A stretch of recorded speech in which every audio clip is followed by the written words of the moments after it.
ஜனநாயக தமிழ் தேசிய கூட்டணி நிறைவேற்றுக் குழு உறுப்பினர்களும் மாவட்ட செயலாளரும் கலந்து கொண்ட கூட்டம் நேற்றைய தினம் 19ஆம் தேதி நடைபெற்றது. அதில் முக்கியமாக கடந்த 3ஆம் தேதி 6 கட்சிகள் ஜனாதிபதியை சந்தித்ததற்கு பிற்பாடு இன்றிருக்கக்கூடிய சூழ்நிலைகள் தொடர்பாகவும் அரசியல் சூழ்நிலைகள் தொடர்பாகவும் எதிர்காலத்தில் நாங்கள் எடுக்க வேண்டிய நடவடிக்கைகள் செயற்பாடுகள் தொடர்பாகவும் விரிவாக ஆராயப்பட்டது. அதில் முக்கியமாக இப்பொழுது இருக்கக்கூடிய அனுரகுமார திசாநாயக்க அவர்களுடைய அரசாங்கம் பதவிக்கு வருவதற்கு முன்பாக அவர்களது தேர்தல் விஞ்ஞாபனத்தில் பல்வேறுபட்ட உறுதிமொழிகள் கொடுக்கப்பட்டன. பிரத்யேகமாக தமிழ் மக்களுக்கு பல உறுதிமொழிகள் கொடுக்கப்பட்டன. காணிகள் முழுமையாக முப்படைகளும் கையகப்படுத்தியிருக்கக்கூடிய காணிகள் முழுமையாக விடுவிக்கப்படும் என்று கூறப்பட்டது. மாகாண சபை தேர்தல்கள் அவர்கள் ஆட்சி அதிகாரத்திற்கு வந்து 1 வருடத்துக்குள் நடக்கும் என்று கூறப்பட்டது. இப்பொழுது 2 வருடங்கள் முடிந்தும் அது நடைபெறுவதாக இல்லை. காணிகள் விடுவிப்பும் கூட 2 வருடமாகியும் கூட காணிகள் விடுவிப்பு என்பது ஒரு கேள்வி அடையாளமாகவே இருந்து கொண்டிருக்கின்றது. பயங்கரவாத தடை சட்டம் நீக்கப்படும் என்று கூறினார்கள். அது உடனடியாகவே நீக்கப்படும் என்று கூறினார்கள். இப்பொழுது பயங்கரவாத தடை சட்டத்திற்கு பதிலீடாக 2 வருஷத்துக்கு பிற்பாடு பயங்கரவாதத்திலிருந்து அரசை பாதுகாப்பதற்கான ஒரு சட்டம் ஒன்று, ஒரு புதிய சட்டத்தை கொண்டு வருவதற்கு அமைச்சரவை அங்கீகாரம் கொடுத்திருப்பதாக இப்பொழுது சொல்கிறார்கள். அரசியல் கைதிகளினுடைய விடுவிப்பு தொடர்பாகவும் இப்பொழுது அரசியல் கைதிகள் என்று யாரும் இல்லை என்ற ஒரு புதிய கருத்தையும் கூறுகிறார்கள். ஆனால் அவர்கள் பாராளுமன்றத்தில் இருந்த காலகட்டத்திலும் பிற்பாடு எதிர்த்தரப்பில் இருந்த பொழுது அவர்கள் அரசியல் கைதிகள் விடுவிப்பு சம்பந்தமாக அவர்களும் குரல் கொடுத்தும் இருந்தார்கள். இதே போன்றுதான் இப்பொழுது பல போராட்டங்கள் முன்னெடுக்கப்பட்டு கொண்டு வருகிறது. தையிட்டி, மயிலிட்டி, வசாவிளான், முல்லைத்தீவில், கேப்பாப்பிளவு போன்ற இடங்களில் காணி விடுவிப்பு தொடர்பாக தொடர் போராட்டங்கள் தொடர்ந்து நடந்து கொண்டிருக்கின்றது. இதே போல் கன்னியா வெந்நீர் விட்டு அதில் மீண்டும் ஒரு பௌத்த சமயத்தை அல்லது புத்த கோயில் கட்டுவதற்கான ஆரம்ப ஏற்பாடுகள் அங்கு செய்யப்படுவதாகவும் சொல்லப்படுகிறது. இதைவிட மட்டக்களப்பில் மேய்ச்சல் தரை விவகாரம் என்பது பல நாட்களாக 1000 நாட்களை கடந்தும் அது தொடர்ந்து கொண்டிருக்கிறது. இவர்கள் ஆட்சிக்கு வருவதற்கு முன்பு தாங்கள் வந்தால் அந்த இடங்கள் அந்த மேய்ச்சல் தரைகள் மீள கொடுக்கப்படும் என்று கூறினார்கள். ஆனால் அதுவும் இன்னும் முடிவராத ஒரு விஷயமாக இருக்கின்றது. ஆகவே மொத்தத்தில் நாங்கள் பார்ப்போமாக இருந்தால் இவர்கள் கொடுத்த உறுதிமொழிகள் தங்களுக்கு வாக்களிக்கும்படியும் தாம் பதவிக்கு வந்தால் செய்யக்கூடியவை என்ற விடயங்கள், அதுவும் உடனடியாக 1 மாதத்துக்குள் 1 வருடத்துக்குள் செய்யக்கூடிய என்று சொல்லப்பட்ட எந்த விடயங்களும் செய்யப்படவில்லை. இப்பொழுது வருகிற செப்டம்பர் மாதம் 12ஆம் தேதி இவர்கள் ஆட்சி அதிகாரத்திற்கு வந்து 2 வருஷம் முடிவுறக்கூடிய நிலையில் இந்த 2 வருஷத்துக்கு பிற்பாடும் இவர்கள் என்ன செய்ய எதிர்பார்க்கிறார்கள் என்ற ஒரு கேள்வி எழுகின்றது. கடந்த 3ஆம் தேதி வடக்கு கிழக்கு மலையக தமிழ் கட்சிகள் முஸ்லீம் கட்சிகள் இணைந்து இவரை சந்தித்த பொழுது நாங்கள் ஒரு சில விடயங்களை மாத்திரம்தான் முன்வைத்தோம். முக்கியமாக மாகாண சபை தேர்தல்கள் என்பது நடாத்தப்பட வேண்டும் என்ற ஒரு கோரிக்கையை முன்வைத்தோம். அதற்கு ஆக்கப்பூர்வமான பதில் எதுவும் வரவில்லை. மாறாக பாராளுமன்ற தெரிவுக்குழு அறிக்கை வந்ததுக்கு பிற்பாடு அதை பற்றி யோசிக்கலாம் என்ற ஒரு பதில் கூறப்பட்டது. அதேபோல் காணிகள் விடுவிப்பு தொடர்பாக நாங்கள் கேட்ட பொழுதும் கூட அது முப்படையினரிடம் தாங்கள் அது பற்றின பட்டியல்கள் கேட்கப்பட்டிருப்பதாகவும் அவை கிடைத்த பின் அதை பற்றி ஆலோசிக்கப்படும் என்றும் கூறப்பட்டது. ஆட்சி அதிகாரத்துக்கு வந்து 2 வருஷம் முடிந்துவிட்டும் இன்னும் எந்தெந்த காணிகள் விடுவிப்பதென்ற பட்டியலே அவர்களிடம் இல்லை என்ற தோரணையில்தான் ஜனாதிபதியினுடைய பதில் என்பது அமைந்திருந்தது. ஆகவே எம்மை பொறுத்தவரையில் இந்த அரசாங்கம் கடந்த 2 வருஷத்துக்குள் செய்ய வேண்டிய பல விஷயங்களை செய்திருக்க முடியும். காணிகளை முழுமையாக விடுவித்திருக்க முடியும். மாகாண சபை தேர்தலை நடாத்தியிருக்க முடியும். மாகாண சபை தேர்தலை நடாத்துவதற்காக வரவு செலவு திட்டத்தில் பணம் ஒதுக்கப்பட்டிருந்தது. பழைய சட்டத்தின் பிரகாரம் விகிதாசார முறையில் தேர்தலை நடாத்துவதற்கு எதிர்க்கட்சிகள் அனைத்தும் ஒத்துக்கொண்டிருந்தன. ஆரம்பத்தில் இவர்களும் தாங்கள் வந்தால் மாகாண சபை தேர்தலை நடத்துவோம் என்றும் கூறியிருந்தார்கள். ஆனால் இவ்வாறு இருந்தும் கூட இவர்களால் இதனை செய்ய முடியவில்லை. இனிமேல் இவர்கள் இதனை செய்வார்களா? 2 வருஷம் முடிந்திருக்கிறது. அரசாங்கத்தின் மீது மக்கள் வைத்திருந்த நம்பிக்கை கீழிறங்கி கொண்டிருக்கிறது. அது சிங்கள மக்கள் மத்தியிலும் சரி, தமிழ் மக்கள் மத்தியிலும் சரி, நாள் போக போக மக்களிடமிருந்த எதிர்பார்ப்புகள் மங்கி கொண்டு போக துவங்கி இருக்கிறது.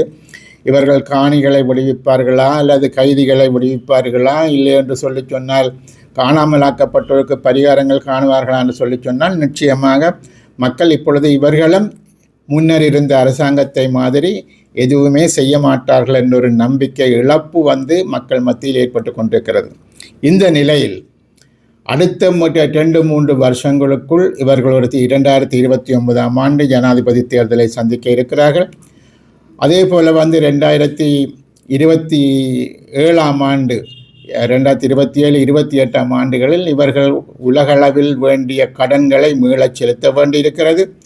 மீளச் செலுத்த வேண்டுமாக இருந்தால் பல பில்லியன் டாலர்கள் இவர்களுக்கு மேலதிகமாக தேவையாக இருக்கிறது. அந்த டாலர்கள் இப்பொழுது முழுமையாக அவர்களிடம் கைவசம் இல்லை, அரைகுறையாக கொஞ்சம் இருப்பதாக கூறுகிறார்கள். இந்த நிலையில் பொருளாதார ரீதியான கஷ்டங்களையும் எதிர்காலத்தில் இவர்கள் மிக நிறையவே எதிர்கொள்ள வேண்டும் என்ற நிலைமை உருவாகி வருகிறது. அதற்கு மேலதிகமாக வறட்சி ஒரு பக்கம், சில சமயங்களில் எல்னினோ கால நிலைமை தொடர்பாக வரக்கூடிய எதிர்பார்க்கக்கூடிய வெள்ள நிலவரங்கள் என்பது இன்னொரு புறம். ஆகவே இயற்கை சீற்றங்கள் என்பதும் மிகப்பெரிய அளவில் இலங்கையையும் பாதிக்கக்கூடிய சூழ்நிலைகளும் ஏற்பட்டு வருகிறது. இந்த நிலையில் அரசாங்கம் எதிர்காலத்தில் அவர்கள் கொடுத்த உறுதிமொழிகளை அவர்கள் நிறைவேற்றுவார்கள் என்று நம்புவதற்கான எந்த அடித்தளங்களும் இல்லை. முக்கியமாக இவர்கள் மக்கள் மத்தியில் இருந்து அந்த மக்கள் மத்தியில் உருவாகி வரக்கூடிய நம்பிக்கை இனங்கள் என்பது இவர்களுடைய நிர்வாகம், இவர்கள் மக்களுக்கு கொடுத்த உறுதிமொழிகள் மேல் ஏற்பட்ட நம்பிக்கை இனங்கள், எதையும் செய்ய முடியாமை, புதிய வேலை வாய்ப்புகள் இன்மை என்பது, மக்கள் வேலைகளை தேடி வெளிநாடுகளுக்கு ஓடிக்கொண்டே இருக்கக்கூடிய சூழ்நிலை, வாழ்க்கை செலவு உயர்வுகள் என்பது, இப்படி பல்வேறுபட்ட பிரச்சனைகளுக்கு முகம் கொடுத்திருக்கக்கூடிய நிலையில் காலம் செல்ல செல்ல இவர்களுக்கு மேல் மக்களுக்கு வைத்திருந்த நம்பிக்கை என்பது குறைந்து கொண்டு போகிற பொழுது தமிழ் மக்களுக்கு கொடுத்த உறுதிமொழிகளை இவர்கள் காப்பாற்றுவார்களா? காப்பாற்றினால் அவ்வாறு செய்யவில்லை கேட்டால் நிச்சயமாக சிங்கள மக்கள் மத்தியில் அவர்கள் வாக்கு வங்கியை இழந்து விடுவோம், இனவாத சக்திகள் மேலிழந்து குரல் கொடுக்கும் என்ற பல்வேறுபட்ட பிரச்சனைகளை இவர்கள் எதிர்நோக்கி இருக்கப் போகிறார்கள். ஆகவே இவ்வாறான ஒரு சூழ்நிலையில் இந்த அரசாங்கத்துக்கு மேல் 2 வருடங்கள் இயன்றவரை பல்வேறுபட்ட தரப்பிலிருந்தும் சொல்லப்பட்டது அவர்களுக்கு கால அவகாசம் கொடுக்க வேண்டும், அவர்கள் பலவற்றை செய்வார்கள், அதனூடாக மாற்றங்களை கொண்டு வருவார்கள். ஆகவே அவர்கள் முன்னர் இருந்த கட்சிகளிலிருந்து வித்தியாசமானவர்கள், ஒரு மாற்றத்தை கொண்டு வருவதாக உறுதிமொழி கொடுத்திருக்கிறார்கள். ஒரு இடதுசாரி சிந்தனைகள் கொண்டவர்கள், சமத்துவம் பற்றி பேசக்கூடியவர்கள். ஆகவே நாங்கள் அவர்களுக்கு அழுத்தங்கள் கொடுக்கக்கூடாது, பொறுமையாக இருந்து அவர்களுடன் பேசி இந்த பிரச்சனைகளை தீர்க்க முடியும் என்ற ஒரு நம்பிக்கை ஒரு பகுதி மக்கள் மீது இருந்தது. அந்த நம்பிக்கையின் அடிப்படையில் அவர்களுக்கு வாக்குகளும் கிடைத்தது. ஆனால் அந்த நம்பிக்கைகள் 2 வருஷம் கடந்து விட்டிருக்கக்கூடிய சூழ்நிலையில் அந்த நம்பிக்கை அற்றுப்போய் கொண்டிருக்கிறது மாத்திரமல்ல, இவர்கள் எதிர்காலத்தில் இதனை சிந்திக்க மாட்டார்கள். ஒரு வாக்கு வங்கி அரசியலை செய்து கொண்டிருக்கக்கூடிய சூழ்நிலையில் எதிர்காலத்தில் இவர்கள் மீண்டும் ஜனாதிபதி தேர்தலிலோ பாராளுமன்ற தேர்தலிலோ வெல்ல வேண்டுமாக இருந்தால் இறுதி கட்டத்தில் தமிழ் மக்களுக்கு அதிகாரங்களோ உரிமைகளோ கொடுப்பது என்பதை சிங்கள இனவாத சக்திகளும் ஏற்றுக்கொள்ளாது. ஏவிபிக்குள் இருக்கக்கூடிய சிங்கள இனவாத சக்திகளும் அதனை ஏற்றுக்கொள்ள மாட்டார்கள். அவர்கள் மாத்திரம் ஏதோ ஒரு புனிதமான கட்சி அல்ல, அவர்களுக்குள்ளும் இனவாத சக்திகள் இருக்கிறார்கள். ஆகவே அவர்களும் கூட இதனை எதிர்க்கின்ற சூழ்நிலைகள் தான் இருக்கிறது. ஆகவே இவ்வாறான ஒரு சூழ்நிலையில் நிச்சயமாக தொடர்ந்தும் இந்த அரசாங்கத்தின் மேல் நம்பிக்கை வைத்திருக்க முடியாது என்பது ஒரு முக்கியமான விடயமாக ஜனநாயக தமிழ் தேசிய கூட்டணியினுடைய இந்த கலந்துரையாடலில் முடிவெடுக்கப்பட்டது. இவர்கள் எதனையும் செய்ய மாட்டார்கள், இவர்களுக்கு மேல் தொடர்ந்தும் நம்பிக்கை வைத்திருப்பது தவறானது என்பதுடன் இதனை மக்களுக்கு நாங்கள் தெளிவூட்ட வேண்டும் என்பதும், இதற்கு எதிராக தொடர் போராட்ட நடவடிக்கைகளை சகலருடனும் இணைந்து மக்களை மனிதிரட்டிய வகையில் என்னென்ன சாத்வீகமான வழியில் என்னென்ன போராட்டங்களை முன்னெடுக்க முடியுமோ அந்த வகையான சகல விதமான தொடர் போராட்டங்களை வருகின்ற செப்டம்பர் மாதம் 12ஆம் தேதியிலிருந்து ஒரு தொடர் போராட்டங்களை வடக்கு கிழக்கு மாகாணங்களில் மாவட்ட அடிப்படையிலும் சரி, மாகாண அடிப்படையிலும் சரி, பல்வேறுபட்ட விதமான போராட்டங்களை முன்னெடுக்கப்பட வேண்டும் என்ற ஒரு முடிவுக்கு வந்திருக்கிறார்கள். அதற்கான ஒரு இந்த ஜனநாயக தமிழ் தேசிய கூட்டணியில் அங்கம் வகிக்கக்கூடிய 5 கட்சிகள் சார்பாக அதற்கான ஒரு ஏற்பாட்டு குழுவும் தெரிவு செய்யப்பட்டிருக்கிறது. ஆகவே நம்முடன் இணைந்து இந்த விடயத்தில் பங்கு பெற்றக்கூடிய அனைவரும் இந்த விடயத்தில் நம்முடன் இணைந்து பணியாற்ற வேண்டும் என்று நாங்கள் கேட்டுக்கொள்ள விரும்புகிறோம். அது ஏனைய அரசியல் கட்சிகளாக இருக்கலாம், இல்லை என்று சொன்னால் பொது அமைப்புகளாக இருக்கலாம், பல்கலைக்கழக மாணவர் அமைப்புகளாக இருக்கலாம். ஆகவே இதில் இணைந்து செயற்படக்கூடிய அனைவரும் இதில் இணைந்து செயற்பட வேண்டும் என்ற விடயத்தையும் நாங்கள் கேட்டுக்கொள்ள விரும்புகின்றோம். இதில் இன்னொரு முக்கியமான விடயம் இந்த செம்மணி புதைகுழி விவகாரம் என்பது. இந்த செம்மணி புதைகுழியில் இப்பொழுது 580க்கு மேற்பட்ட எலும்புக்கூடுகள் கண்டுபிடிக்கப்பட்டிருக்கின்றன. ஏறத்தாழ ஒரு வருஷமாக இந்த பணி நடைபெற்றிருக்கிறது.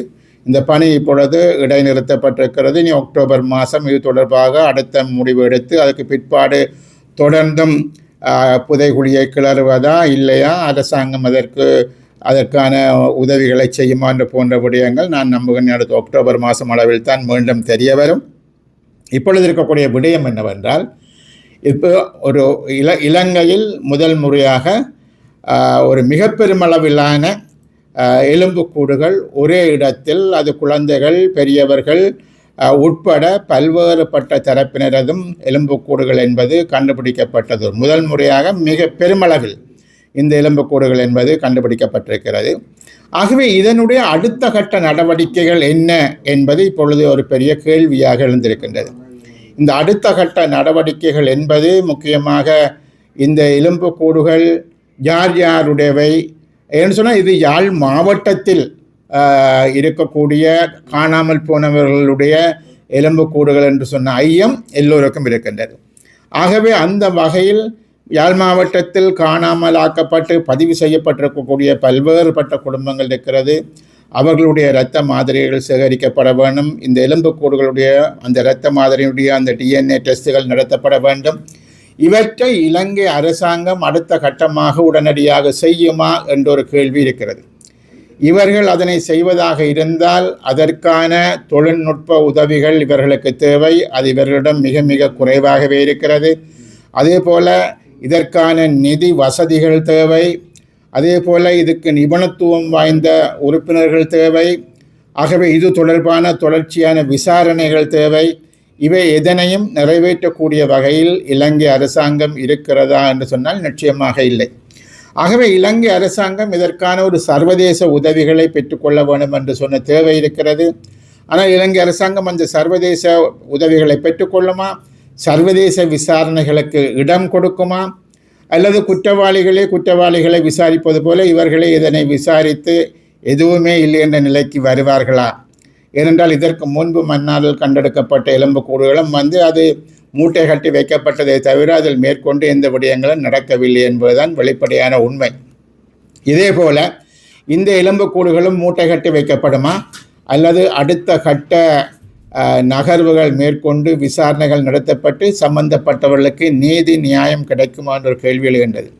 ஆகவே இப்படி பல்வேறுபட்ட பிரச்சனைகளை இந்த 2 வருஷ காலத்திற்குள் இந்த அரசாங்கம் செய்ய முடியாத பல பிரச்சனைகள் என்பது எமக்கு முன்னால் விரிந்து கிடக்கிறது. மக்களுக்கு கொடுத்த நம்பிக்கைகள் அனைத்தும் மழுங்கடிக்கப்பட்டிருக்கிறது. மக்கள் முழுதாக ஏமாற்றப்பட்டு கொண்டிருக்கிறார்கள் என்ற சூழ்நிலை இருக்கின்றது. ஆகவே அந்த வகையில் ஜனநாயக தமிழ் தேசிய கூட்டணி சார்பாகத்தான் நாங்கள் எடுத்த முடிவுகளின் பிரகாரம் நாங்கள் வருகிற செப்டம்பர் மாதம் 12ஆம் தேதியிலிருந்து இந்த அரசாங்கத்தினுடைய இந்த மோசமான நிலைமைகள் தொடர்பாகவும் மக்களுக்கு கொடுத்த உறுதிமொழிகள் எதனையும் இவர்கள் செய்யவில்லை என்பதும், தமிழ் மக்கள் தொடர்ச்சியாக இவர்களாலும் ஏமாற்றப்பட்டு கொண்டிருக்கிறார்கள் என்ற நிலையில் குறைந்தபட்சம் அவர்கள் தங்களது மண்ணில் இருக்கக்கூடிய உரிமைகளை பெற்றுக்கொண்டு குறைந்தபட்சம் ஏற்கனவே இருக்கக்கூடிய மாகாண சபை தேர்தலை நடத்துவதில் கூட இவர்கள் பின்னிற்கின்றார்கள். அடுத்த வருஷம் கூட இந்த தேர்தலை நடத்துவதற்கான எந்த உத்தரவாதங்களும் இவர்களால் கொடுக்க முடியாத சூழ்நிலை தான் இருக்கிறார்கள்.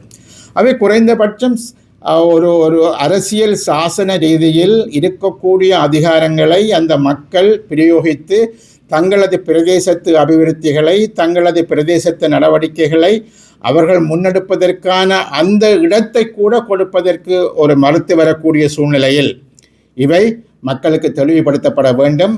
இவற்றுக்கு எதிராக தொடர்ச்சியாக நாங்கள் போராடுவதன் மூலம்தான் அந்த இருக்கக்கூடிய அதிகாரங்களையாவது பெற்றுக்கொண்டு எமது மக்களினுடைய அபிவிருத்தியை முன்னோக்கி நகர்த்தி செல்ல முடியும் என்று நம்புகின்றோம். ஆகவே அந்த வகையில் எம்முடன் இணைந்து ஜனநாயக தமிழ் தேசிய கூட்டணியுடன் இணைந்து செயல்படக்கூடிய அனைத்து மக்கள் பிரிவுகளையும் அதனுடைய செயற்பட முன்வருமாறு அழைக்கின்றோம். நன்றி. ஒரு ஒரு ஒரு கூட்டம் யாழ்ப்பாணத்தில் நடைபெற இருப்பது, செல்வாரங்கள் நடைபெற இருப்பதாக தெரிவிக்கப்பட்டிருக்கிறது. சகல மக்களுக்கும் சகல கட்சிகளுக்கும் அழைப்புகள் விடுக்கப்பட்டிருக்கின்றது. அது ஒரு முக்கியமான ஒரு கூட்டமாக இருக்கும் என்று நாங்களும் எதிர்பார்க்கின்றோம். ஆகவே எல்லோரும் இணைந்து கொண்டு இந்த முக்கியமாக காணாமல் ஆக்கப்பட்டோர் என்பதும் இந்த செம்மணி புதைகுழி விவகாரம் என்பதும் ரெண்டும் வேறு வித்தியாசமான விடயங்கள் அல்ல. அந்த வகையில் அந்த கூட்டத்தில் எல்லோரும் கலந்து கொண்டு அதற்கு ஒரு முக்கியத்துவம் கொடுத்து மக்கள் தங்களது ஆதரவினை தெரிவிப்பது மாத்திரமல்ல, இந்த விஷயங்கள் முன்னோக்கி நகர்வதற்கு ஒரு உந்து சக்தியாக அந்த கூட்டம் இருக்க வேண்டும். எல்லோரும் கலந்து கொள்ள வேண்டும் என்றும் கேட்டுக்கொள்ள விரும்புகின்றோம்.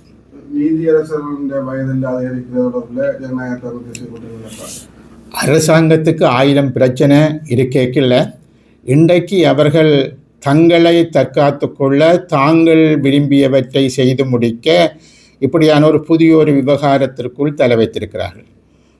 முழுதான இந்த நீதித்துறை என்பது சட்டத்தரணிகளாக இருக்கலாம், அல்லது நீதிபதிகள் தங்களுக்காக வைத்திருக்கக்கூடிய சங்கங்களாக இருக்கலாம், பல்வேறுபட்ட மனித உரிமை அமைப்புகளாக இருக்கலாம், சர்வதேச ரீதியான மனித உரிமை அமைப்புகளாக இருக்கலாம், இன்னும் பல்வேறுபட்ட அமைப்புகளும் இந்த தீர்மானம் என்பது தேவையற்றது, இந்த அரசியல் சாசன திருத்தம் என்பது தேவையற்றது என்ற கருத்தை மிக தெளிவாக கூறியிருக்கிறார்கள். என்னென்னு சொல்ல போனால், இலங்கையில் ஒரு முக்கியமானவர்கள் என்று கருதப்படக்கூடிய மகாநாயக்க தேரர்களும் கூட இதனை தேவையற்றது, இதனை நிறுத்தும்படி கோரியிருக்கின்றார்கள். ஆனால் அரசாங்கம் விடாப்பிடியாக இல்லை, நாங்கள் இந்த தீர்மானத்தை நிறைவேற்றிய தீர்வோம், அவர்களுக்கு 3/2 பெரும்பான்மை பாராளுமன்றத்தில் இருக்கிறது, அதை வைத்துக்கொண்டு அதனை செய்து முடிப்போம் என்று இப்பொழுது பாராளுமன்றத்தில் அந்த சட்டமூலம் தாக்கல் செய்யப்பட்டிருக்கிறது. அந்த சட்டமூலத்துக்கு எதிராக நீதிமன்றத்தில் பல்வேறுபட்ட வழக்குகள் இப்பொழுது தாக்கல் செய்யப்பட்டிருக்கிறது. ஆகவே